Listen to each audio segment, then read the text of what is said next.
GK rockers साहब हैं और ये जानना चाहते हैं एम्फेसिस के बारे में।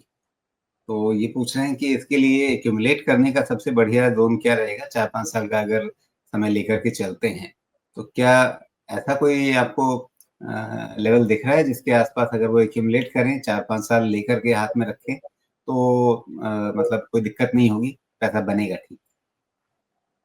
देखिए, स्टॉक मार्केट में अगर मैं आपको गारंटी देता ना, तो सबसे पहले तो नहीं, नहीं, गारंटी की बात थोड़ी है, ये तो हर कोई मतलब एक विश्लेषण करता है और वो विश्लेषण जो है वो एक तरह का अनुमान ही है।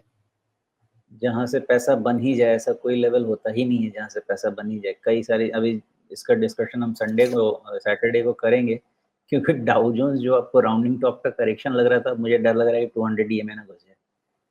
तो कभी-कभी ऐसा होता है। अब एम्फेसिस में कुछ चीज़ें हैं, उसका आप ध्यान रख सकते हैं। अभी तो खैर करेक्टिव फेज़ है, 2300 का क्लोज़ है। मेन इसका वैल्यूएशन एक बार देख लेते हैं।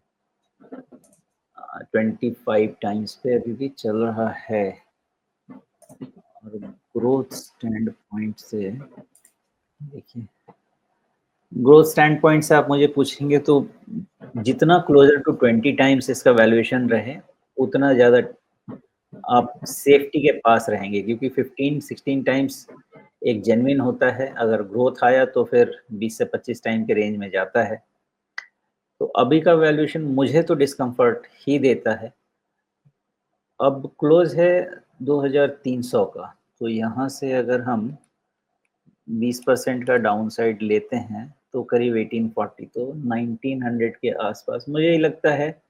वैल्यूएशन और प्राइस लेवल दोनों आपके बता तो रहे हैं कि 1850 प्लस माइनस 50 रुपीज़, वहाँ पे जाके थोड़ा एक कंफर्टेबल सिचुएशन में रहेगा। तो आपने जो मुझसे पूछा कि कहाँ जाके अच्छा हो सकता है, तो उतना गिरने के बाद शायद वहाँ पे इवैल्यूएट किया जा सकता है, बिकॉज़ उतना प्राइस डिस्ट्रक्शन और वैल्यूएशन डिस्ट्रक्शन के बाद ज़्यादा नीचे रूम नहीं रहेगा। और अभी एम्फेसिस आपको मिल रहा है 26 टाइम पे, 27 टाइम पे, 27 माइनस 20%, तो करीब-करीब 21-22 टाइम पे। उतना 20 टाइम के क्लोज़ जितना रहेंगे ना, उतना आपका रिस्क लेवल कम हो जाएगा। मुझे ऐसा एम्फेसिस में लगता जी। अच्छा शोमेश इंटरेस्टिंग है कि यहाँ पे एक अच्छी भली कटोरी बनती हुई दिख रही थी, राउंडिंग बॉटम बहुत बढ़िया सा है। बन रहा था, लेकिन फिर वो फेल हो गया। तो राउंडिंग बॉटम जब काम करता है तो बहुत शानदार काम करता है, लेकिन फेल्योर इसके एक जैसे आप पाठशाला की घंटी समझ लीजिए, राउंडिंग बॉटम के फेल होने का आपको पहला सिग्नल कब मिलता है और कन्फर्म कब हो जाता है? 2 चीज़ों का ख़ास ध्यान रखें। राउंडिंग बॉटम में सबसे इम्पोर्टेंट होता है क्वार्टर ऑन क्वार्टर का परफॉर्मेंस हमेशा इंक्रीमेंटली बेटर होना चाहिए। मतलब पॉइंट चार्ट नंबर मत देखिए, रिजल्ट्स के टेबल देखिए। जी, बिल्कुल। दूसरी चीज़, दूसरा मैं भूल गया। हाँ, दूसरी चीज़, वैल्यूएशन सबसे बड़ा रोल प्ले करता है। कोई भी राउंडिंग बॉटम का कंप्लीशन ज़्यादा आराम से तब होता है, जब वैल्यूएशन सपोर्टिव होता है। मतलब ग्रोथ और वैल्यूएशन दोनों साथ में मिला के देखिए।